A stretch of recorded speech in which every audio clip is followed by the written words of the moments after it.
Hello, in this video I'm going to go over another WordPress plugin. This one is called Accessibility by Userway. You can install the plugin through WordPress. Once it's installed, you can activate the plugin.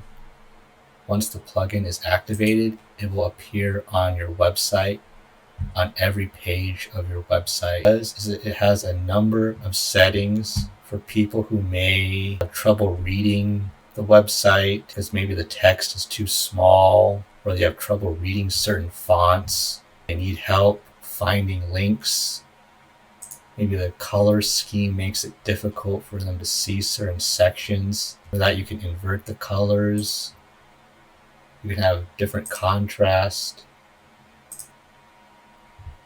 You can highlight the links. You can pause animations. Increase the line height.